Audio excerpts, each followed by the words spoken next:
નમસ્કાર, વાયનેટ ન્યૂઝ ચેનલમાં આપનું સ્વાગત છે। હવે જોઈએ આજના સમાચાર। સંસદમાંથી વિરોધ પક્ષના સાંસદોને સસ્પેન્ડ કરવાના વિરોધમાં વડોદરા કોંગ્રેસ દ્વારા ધરણા પ્રદર્શન કરવામાં આવ્યું। લોકશાહી પરના અભૂતપૂર્વ હુમલાને કેન્દ્રની ભાજપ સરકારે આઘાતજનક રીતે સંસદના બંને ગૃહોમાંથી 142 સાંસદોને સસ્પેન્ડ કર્યા। લોકશાહીના સિદ્ધાંતોની હત્યા તરીકે વર્ણવવામાં આવેલા નિર્લજ્જ કૃત્યને આપણી સંસદને મૃત અવસ્થામાં ફેરવી દીધી છે। 142 સાંસદોને સસ્પેન્ડ કરવાના કૃત્યને મોદી સરકાર દ્વારા લોકશાહીના પાયા પરના આકરા હુમલાના વિરોધમાં કોંગ્રેસ પક્ષ દ્વારા આખા દેશમાં વિરોધ પ્રદર્શનના ભાગરૂપે આજે શુક્રવારના રોજ સવારે 11 વાગે મહાત્મા ગાંધી નગર ગૃહ ખાતે ધરણા પ્રદર્શન કરવામાં આવ્યા હતા।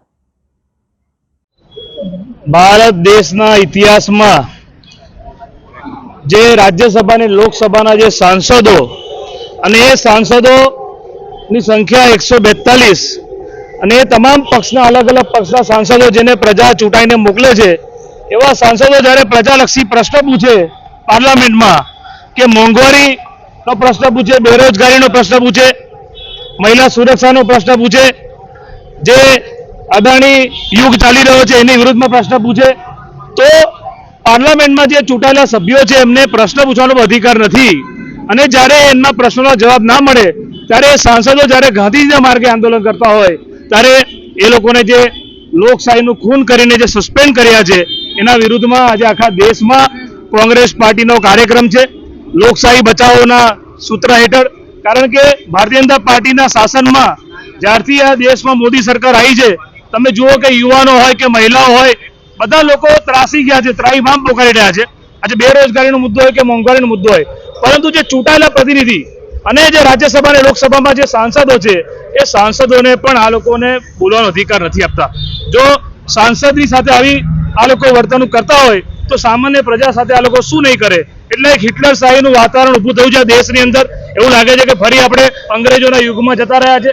ફરી આ દેશ જે મહાત્મા ગાંધીના નેતૃત્વમાં આ દેશને આઝાદી મળી અને આ દેશમાં આજે ફરી આપણે બીજી આઝાદીની લડાઈ લડવી પડે એવી પરિસ્થિતિનું નિર્માણ થયું છે। કારણ કે સરકાર એ લોકશાહીમાં નથી માનતી, હિટલરશાહીમાં માને છે। સંવિધાન પર હુમલો થઈ રહ્યો છે, બંધારણમાં આ દેશની સરકાર નથી માનતી। ત્યારે તમે જુઓ કે અમે પણ કોંગ્રેસ પક્ષ વડોદરા શહેરમાં અમે જે કાર્યક્રમ છે અમે પરમિશન માટે એપ્લાય કરેલું છે। આખા ગુજરાતમાં આખા દેશમાં આજે એક સાથે પ્રોગ્રામ છે, કોઈ જગ્યાએ હેરાનગતિ નથી। તે છતાં મને પોલીસવાળાના બધાના ફોન આવે છે કે તમને કાર્યક્રમ નહીં કરવા દઈએ તમે, તો અમે પરમિશન માંગી આપી કેમ નહીં। વાત એવી છે કે ભારતીય જનતા પાર્ટી હંમેશા પોલીસને આગળ કરીને અમારો અવાજ દબાવવાનો પ્રયત્ન કરે છે, પણ અમે તો મહાત્મા ગાંધીના સિપાહી છે અને ગાંધીજીના માર્ગે અમે અમારું આંદોલન જે છે ધરણા પ્રદર્શન એ અમે અહીંયા બેઠા છે।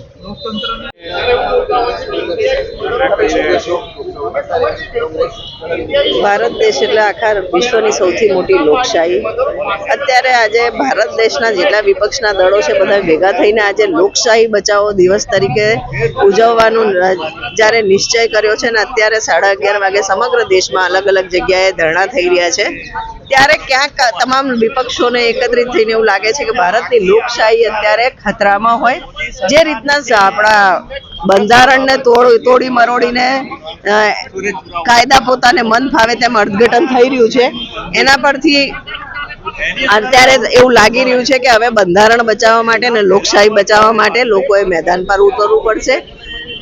આજે તમે જોશો તો લોકસભામાં 146 સાંસદો જે લોકોના રિપ્રેઝેન્ટેટિવ્સ છે એમને સસ્પેન્ડ કરીને કેન રીતે સસ્પેન્ડ કરીને બહાર કરીને એ લોકો અત્યારે ધરણામાં બેઠા છે। અમે એમની સાથે છે, એમની વાતમાં સાથ પુરાવીએ છીએ કે એમની જે ડિમાન્ડ છે। અને એક બાજુ લોકસભાની અંદર કોઈ પાસ લઈને આવે સભાના ગૃહમાં સિક્યોરિટી જ્યારે ક્વેશ્ચન માર્ક હોય ને ડિસ્કસ કરવામાં ના આવે અને ડિસ્કસ કરવાની કોઈ ડિમાન્ડ કરે તો એમને સસ્પેન્ડ કરી દેવા ક્યાં સુધી વ્યાજબી છે। અત્યારે તમે ખાલી સેન્ટ્રલ લેવલે નહીં, તમે સ્ટેટમાં જશો કે નીચે લોકલ બોડીઝમાં જશો, તમામ જગ્યાએ કાયદાનું મન ફાવે તેવું અર્થઘટન થઈ રહ્યું છે। બહુમતીના જોડે નિયમો બદલી દેવામાં આવે છે, ગેરબંધારણીય ડિસિઝન્સને ઠરાવો કરવામાં આવે છે અને અંતે જોઈએ તો લોકશાહી ખતરામાં હોય એવું ફીલ થાય છે। ત્યારે લોકશાહી બચાવવા માટે આજે ધરણા